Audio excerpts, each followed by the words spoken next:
aujourd'hui je vous retrouve pour une nouvelle vidéo pour parler de mon recours. Cette vidéo m'a été inspirée par une personne qui m'a posé des questions sur le recours justement. Comment faire un recours, les démarches, voilà. Et du coup j'ai décidé de faire une vidéo parce que je lui ai répondu bien sûr, mais je me suis dit, il y en a plein d'autres qui veulent avoir aussi sans doute des réponses ou veulent savoir qu'on peut faire un recours pour aller en deuxième année de prépa. Expliquer comment j'ai fait et pourquoi j'ai fait ces démarches. Et je trouvais que c'était trop long à expliquer lors d'une vidéo, mais je vais vous recontextualiser et je vais vous dire démarche par démarche ce qu'il faudrait faire et ce qu'il faut faire. Je tiens juste à préciser que les prépas s'engagent à vous prendre 2 ans et non une seule année. Du coup, ils sont dans l'obligation, à part pour conditions exceptionnelles, de ne pas... ils ne peuvent pas vous refuser pour la deuxième année. Du coup, ce qui me concerne, pour vous mettre un peu en contexte de comment j'ai fait et qu'est-ce qui s'est passé, pourquoi. Alors, pour commencer, en avril-mai, j'avais eu une call avec une de mes profs qui m'avait posé la question si je voulais passer en Cannes ou pas. Et je lui ai clairement spécifié que oui, je voulais aller en Cannes, sauf que j'ai l'impression que c'est pas trop possible par rapport à ma moyenne et qu'on m'a plus ou moins dit qu'il fallait entre 9 et 10 de moyenne générale pour aller en Cannes. Et elle m'a répondu, c'est pas exactement ça, oui, la note ça joue, mais il n'y a pas que ça, il y a aussi la motivation, le travail fourni par l'élève. Et elle m'a dit, oui, ça risque d'être juste, mais en soi, tu as ta place en Cannes. Je sais pas tout à fait, je me rappelle plus exactement de ce qu'elle avait dit, mais c'était plus ou moins ce qui était employé par la prof et c'est ce qui a été employé par derrière en deuxième année. Elle m'a dit que pour le conseil de classe, il fallait que je fasse une lettre de motivation, chose que j'ai fait. Elle a également rajouté que j'étais dans la capacité de refuser ou du moins contrer la décision prise au conseil de classe, c'est-à-dire refuser le fait qu'on m'a refusé ma deuxième année. Avant le conseil de classe qui était en mi-juin, j'ai fait ma lettre de motivation qui était une très belle lettre de motivation. Dans cette lettre, j'expliquais ce qui n'allait pas, pourquoi ça n'allait pas et qu'on ne pouvait pas me reprocher ma dyslexie et tout. Et voilà, je rappelle également que je suis dyslexique dysorthographique et que ça a beaucoup empathie sur mes années de prépa. Et ça joue aussi dans le conseil de classe parce que... et qu'il y avait sans doute une part de discrimination envers l'handicap. Du coup, bah certes, il est invisible, mais il existe, il est bien présent chez moi. J'ai bien été diagnostiquée dyslexique dysorthographique. En plus, pour le coup, ma dyslexie a été détectée quand même quand j'avais 4 ans, donc c'est quelque chose. Il y avait d'autres facteurs, comme quoi j'ai été...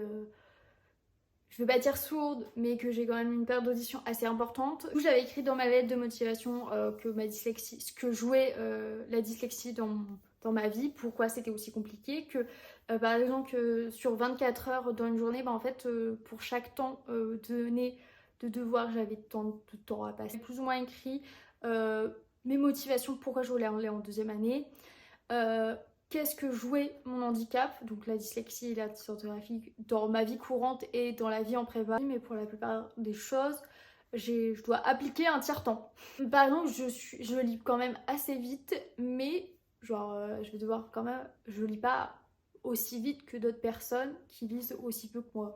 J'ai donné des exemples comme mes confusions dans le vocabulaire ou du moins dans la grammaire, dans la grammaire de certains mots comme Atlantique, où je sais jamais placer où il faut placer le T et le N. Je vous explique un peu ma logique de fonctionner et mon cerveau, comment il fonctionne. Et j'explique comme quoi ce n'est pas une difficulté, que je compte bien travailler pendant toute cette année. On a pu le voir en français et tout. Voilà, du coup arrive le conseil de classe. Le conseil de classe décide de ne pas m'accepter en deuxième année. Ma déléguée me le dit. Et elle m'avait expliqué 2-3 trucs sur certains de mes profs. Donc par exemple ma prof qui m'avait dit que je pouvais contrer, qui m'avait défendu. Mais par contre mon prof référent pas du tout. Et il a bien caché son jeu également. Voilà, sachez que tous vos profs savent très bien cacher leur jeu, parce que en première année tu vas aimer beaucoup de personnes et en deuxième année en fait, tu les aimes beaucoup moins parce que tu les as vus en conseil de classe, tu sais comment ils ont fonctionné au second conseil de classe. pour ton acceptation en prépa ou pas, en deuxième année ou pas. Voilà, oh, c'est pas très grave. Puis à l'issue de la décision, je suis allée voir mon prof référent où il m'a dit qu'en gros j'étais pas en capacité et tout, que ça servait à rien, que ça allait juste me détruire, que j'aurais 3 toute l'année. Fun fact, je n'ai pas eu 3 toute l'année dans sa matière, donc c'est plutôt bien. Et j'ai eu quand même une meilleure note que ce qu'il m'avait annoncé au concours de l'ENS, même si c'est pas non plus que j'aurais eu. En sachant que ce prof m'avait dit que je pourrais passer en seconde année, puis après il m'a dit oui, ça risque peut-être pas le faire, mais désespérez pas. Lui aussi m'avait conseillé de faire ma lettre de motivation. Mais au final, c'était celui qui m'avait le plus descendu au conseil de classe et qui a clairement dit oui, non, mais elle le sait déjà qu'elle sera pas prise en deuxième année. Ouais. Ensuite de ça, j'ai reçu mes papiers qui disaient du coup que j'avais eu mes ETCS, mais que je ne pourrais pas m'inscrire en deuxième année parce que j'étais refusée, mais sans refus motivé. Donc déjà, premier problème, mon refus n'a pas été motivé. Puis par la suite, j'ai demandé du coup un rendez-vous avec ma proviseure ou proviseur adjointe, mais normalement ça devait être avec la proviseure. Au final, on a eu un rendez-vous avec la proviseure adjointe. Ma mère est montée. Elle a fait Lyon-Metz juste pour ça. Elle m'a littéralement descendue, l'adjointe. Voilà, clairement je vais le dire et je le pense sincèrement, c'est vraiment une connasse. Elle m'a ouvertement dit que je ne réussirais jamais dans ma vie, que je ne réussirais jamais aucun concours et que quand je lui ai sorti oui mais en fait vous ne savez pas si j'ai réussi à avoir telle moyenne, telle note dans telle matière et tout, c'est qu'il y a bien eu une évolution. Pendant l'entretien on avait dit certains trucs comme quoi on voulait que mon refus soit motivé. J'ai jamais vu le papier du refus motivé. Et deuxième chose, on avait clairement dit qu'il n'avait pas le droit quoi qu'il arrive, et elle a été extrêmement surprise, elle disait mais ça n'existe pas cet article de loi. Alors c'est pas un article, c'est un bulletin officiel, mais ça reste un truc de loi. Du coup je vais vous dire ce que c'est le bulletin officiel de l'éducation nationale, de la jeunesse et du sport. C'est le bulletin officiel numéro 18 du 3 mai 2012 de l'enseignement secondaire et supérieur des classes préparatoires aux grandes écoles. Ce bulletin officiel, il stipule clairement qu'ils sont dans l'obligation de nous prendre en deuxième année, sauf pour quelques points. Voilà, je vous le mettrai dans la barre d'infos le lien. Mais en gros, dans la partie passage en seconde année et redoublement, du coup la troisième année, sachez que vous avez le droit de redoubler en première année, refaire une première année, et vous êtes du coup dans l'obligation de vous prendre en deuxième année. Normalement c'est écrit noir sur blanc, fait que si vous avez très bien travaillé, que vous avez été un bon élève, assidu et qu'il n'y avait aucun souci là-dessus, il n'y a aucune raison pour qu'on vous accepte pas en deuxième année si vous avez validé votre deuxième année. Et en gros, les critères à avoir, c'est avoir travaillé, ne pas avoir foutu la merde, ne pas avoir été spécialement en retard. Il y a retard et retard. Je m'entends parce que j'ai eu un mec dans ma classe, c'était tous les matins, j'arrive 5 minutes en retard. Et issue de cet entretien, elle a littéralement dit non mais vous ne serez pas accepté en deuxième année, quoi qu'il arrive.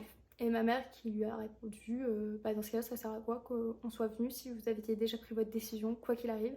Ah mais vous vouliez un entretien, on vous le donne. Voilà, faut savoir que l'entretien ça reste une étape assez cruciale parce que ça peut dire que vous remettez déjà le conseil de classe en code. On est rentré, on a fait les démarches, j'en ai parlé avec des camarades de classe et tout.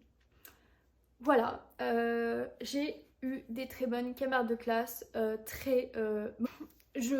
D'ailleurs, si elles passent par là, sachez que c'est bête comme réflexion, mais ça fait énormément plaisir, c'est très agréable d'avoir ce genre de remarques venant de certains camarades de classe et ça m'a fait reprendre quand même un peu espoir. Surtout à ce moment-là où je commençais déjà à avoir perdu confiance en moi. Mais j'avais une des meilleures de la classe qui m'avait dit mais Anaïs, franchement t'es je sais plus si c'était une source d'inspiration ou vraiment tu donnes envie. Il y en a qui disent non mais moi je suis démotivée, toi t'as toujours envie de travailler, je sais pas comment tu fais. C'est des petites remarques, genre vraiment tu travailles, tu vraiment t'encourages à travailler et tout, donc ça fait vraiment plaisir. Mes camarades de classe ont également décidé de parler avec mon prof référent. Pas là, mais elles avaient discuté sur un aboutissement qui, oui, elle peut essayer, mais ça va pas fonctionner. Oui, vous pouvez la soutenir, c'est très bien d'avoir soutenu et tout. Mais si vous voulez, en gros, j'ai une de mes camarades qui lui a dit bah oui, mais si elle demande en gros refaire une première année, est-ce que ça serait possible au moins cette solution-là? Et il avait dit oui. Et il faut noter qu'il y avait eu des arguments comme quoi il y avait des gens qui avaient triché durant l'année de prépa, ce qui n'était pas mon cas, et des gens qui n'avaient pas travaillé du tout de l'année et qui n'avaient même pas 0,50 de différence avec moi, et que s'ils ne travaillaient pas cette année, ils n'allaient pas travailler l'année d'après, mais bon. Au contraire de moi qui a une détermination pour avoir des bonnes notes et pour travailler, pour réussir. Il a dit oui, non mais on peut pas lui enlever sa détermination, patati patata. Voilà, c'était un peu un discours, pas de sourd, mais il y a eu un espèce de discours de sourd, mais il y a eu quand même une conclusion positive quand même envers ma faveur. Le professeur référent m'avait dit bah oui, c'est peut-être une solution qu'elle refasse une deuxième année, une première année, une deuxième fois une première année, c'est peut-être une solution, voilà, mais après si elle fait son recours, qu'elle fasse son recours, mais je pense que ça va pas changer grand chose. Voilà, mes camarades de classe ont fait des lettres de recommandation. Moi j'ai fait ma lettre de recours. Alors les lettres de recommandation, libre à vos camarades de faire la lettre de recommandation si vous en avez. Il y a des camarades qui vous soutiennent. Sinon, je vous donne un peu un exemple ce que j'avais fait en lettre de recommandation. J'ai tout regroupé et j'ai donné à l'administration en s'adressant à la proviseure. Puis par la suite, je suis allée à mon lycée avec une enveloppe avec tous mes documents dedans, et je l'ai donné à la secrétaire de ma proviseure pour que ma proviseure lise mon recours. Puis une semaine plus tard, j'ai eu une réponse positive pour me dire que j'étais prise en deuxième année. Et à noter que si j'aurais pas eu une réponse positive, ça serait allé beaucoup plus loin. Ma mère serait montée au cran au-dessus, et elle m'a dit c'est pas grave, si ça prendra une année de plus, ça prendra une année de plus, et puis c'est tout. Voilà les choses qu'il faut faire pour pouvoir faire son recours. Tout d'abord, discuter avec son professeur référent principal. Deuxième chose, prendre un rendez-vous avec l'administration, et à l'issue de ça, faire son recours. Du coup, dans mon recours, j'avais la lettre de refus non motivée du conseil de classe, le bulletin de notes de première année de classe préparatoire, donc du premier semestre et second semestre, lettre d'autres étudiants appuyant le recours, et lettre de motivation quant à un passage en seconde année de classe préparatoire lu pendant le conseil de classe. Dans mon recours, première chose, il y avait eu qu'est-ce qui s'était passé lors de l'entretien et l'aboutissement de l'entretien. Deuxième chose, l'article de loi, donc le bulletin officiel. Troisième chose, le fait que j'avais pas de refus motivé. Quatrième chose, tout le contexte de pourquoi j'ai pas été prise et tout. Et avec en même temps la lettre de motivation. Et à noter que j'ai mis dans la lettre de motivation que j'avais que 0,5 avec la dernière qui avait été prise, donc, mais qui n'avait pas travaillé. Puis le fait qu'il y avait des élèves qui avaient été trichés alors qu'ils ont été pris, alors que normalement c'est un motif de refus en deuxième année. Tous les petits trucs comme ça. J'avais fait un accusé de réception et tout. Du coup, à noter également que moi j'ai pu le faire, le recours. Bah, j'étais apte de faire le recours parce que j'avais rien à me reprocher, bien au contraire. Et que j'avais des autres qui ont été acceptés ou du moins autorisés à poursuivre leur deuxième année alors qu'elles avaient triché. Il n'y en avait pas qu'une. Bien sûr, j'ai tous ces petits points à noter, et je pense qu'il faut aussi une raison valable de pourquoi ils devraient vous accepter, mais pour moi techniquement ils sont censés vous accepter quoi qu'il arrive, donc voilà. Et dernier point à noter, pour moi vous ne risquez rien à faire un recours, même si vous pouvez avoir un refus à la fin, ça ne vous risque rien. Je vous encourage à faire. J'espère que cette vidéo aura permis à aider quelques personnes. Je vous dis à une prochaine vidéo, et Merci d'avoir regardé la vidéo.